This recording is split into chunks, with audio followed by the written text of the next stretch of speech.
Coming back to part 3 of total 4, Tritiya Khanda.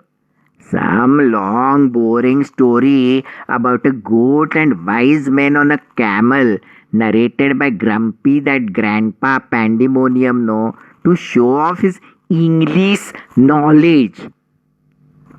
Welcome back, dear reader. On hearing these notes and words of the circus caravan leader, there was a wave of hushed, scared whispering amongst the head nodding audience. The caravan leader was famous amongst his circus caravan and admired amongst his tribe for his quick, bold decisions and swift action. He had an inbuilt instinct to live up to this prestigious, carefully cultivated image. And without much ado, nor any briefing about what he was to do next, the caravan leader took out his sword and in one swift, strong stroke cut off the goat's head. As the pot rolled on the ground with the head within, there was an audible, loud gasp from the gathered crowd. Before the crowd could react further and recover from the initial shock of that almost divinely charged, seemingly sacrificial action on an imaginary altar, the caravan leader shocked them further as he took a sharp, heavy stone and with a dexterity that would put any mudpot shattering village lane Romeo to shame, broke the mudpot in which the goat's head had been trapped so long into multiple pieces. Lo and behold, the now permanently silenced and stabilized goat's head miraculously emerged forth from the broken pot's debris intact in one whole piece. It had already been partitioned from the rest of its body by the skillful, swift, bold action told earlier. Now its freedom was complete, in toto, finis, total independence. The leader looked around victoriously with this culminating, inspiring action of his eyes expectantly seeking an adulation-filled response from the onlookers. He was not disappointed. The awestruck crowd marveled at this great feat and unique, hitherto not imagined solution of freeing the head of the goat trapped in a pot, and loudly cheered and clapped in praise, in appreciation. Part 3 concludes. Untavarche Shahane, also known as the wise men on the camel's back, an old folk story revised and recycled and lately narrated by Grumpy Grandpa Pandemonium, concluding part 4, Bhag Chaturtha Antim Parva. So much was the glee on this prompt and unique solution that the neighbors started clamoring collectively for a celebration in honor of the wise leader on the camel back and his entourage of circus performers. The goat, which had now been freed from the blinding prison of the mud pot and its life as well, became the proverbial sacrificial goat and was used as the main ingredient in this impromptu celebration. The leader and the circus caravan did not need much persuasion to participate in this feast, as a single goat would not have sufficed for the entire caravan, and ever obliging, helpful village neighbors, the remaining goats of the poor man were also pressed into sacrificial service for this noble cause. Just goes to prove the universal butterfly effect of how the misadventure of a solitary goat adversely affected and sealed the fate of all the other goats.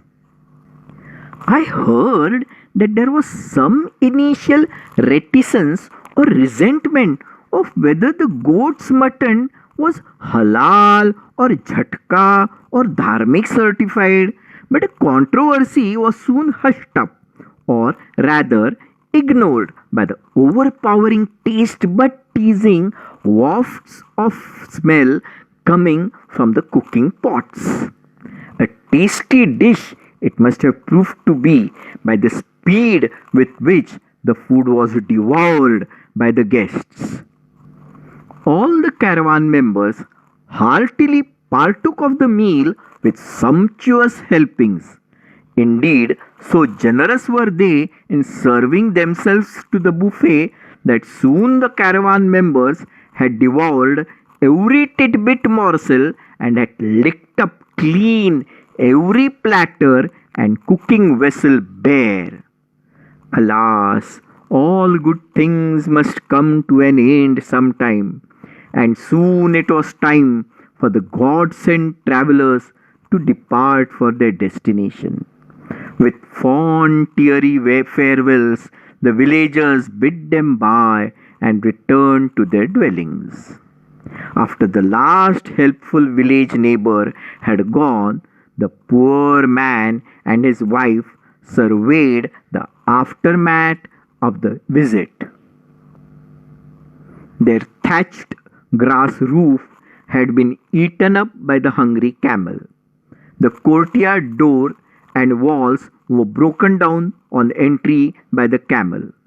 Their entire year-long stock of stored food grains had been wiped out. Their pet goats, which were always heard bleating, had been silenced and vanished with no trace left. The cooking pot lay in shards. Their roti rolling pin and other wooden furniture had been burned to ashes as fuel for cooking food.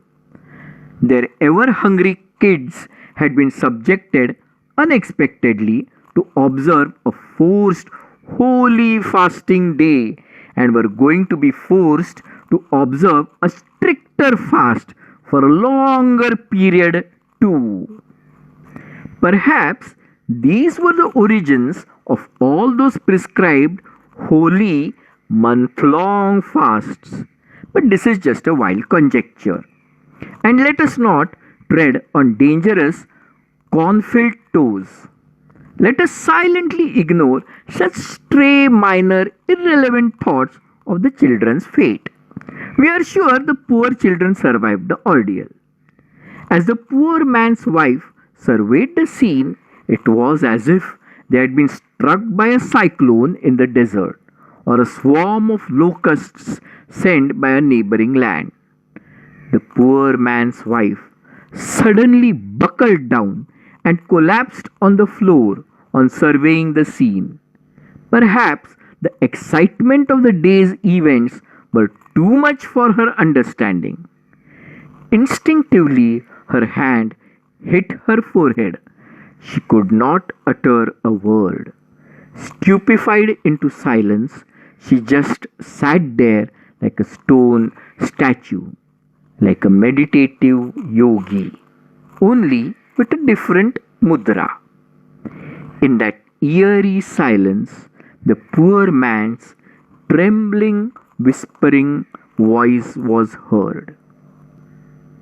But finally, we did manage to free the goat's head from the mud pot, thanks to the wise man on the camel's back. And so ends happily our narrative of the wise man on the camel's back. Author's postscript. I presume it's a folk tale from Rajasthan or Gujarat, for I remember the story was illustrated showing men wearing the typical Kathiawadi dress in the storybook.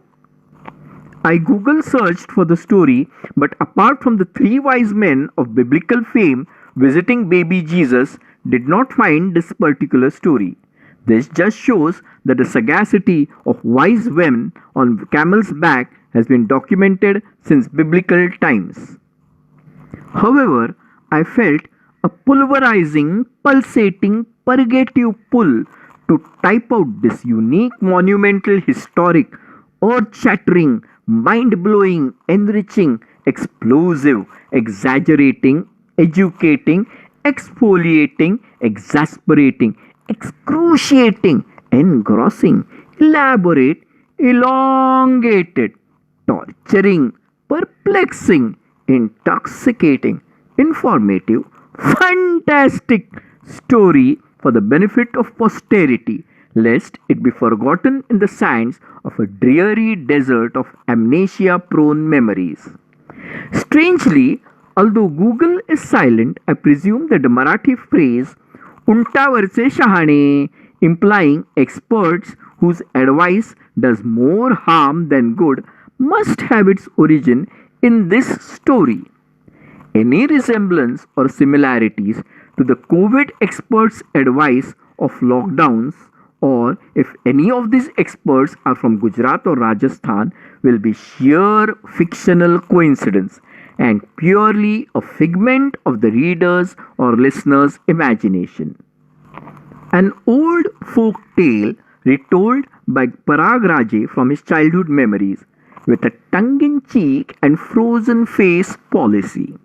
It's his hobby to suddenly on a whim write such sodden stories to exorcise the spirits of a defunct starved imagination. Typed on WhatsApp while waiting for the stone hearted tap to yield water and to kill time during lockdown before time and his readers killed him.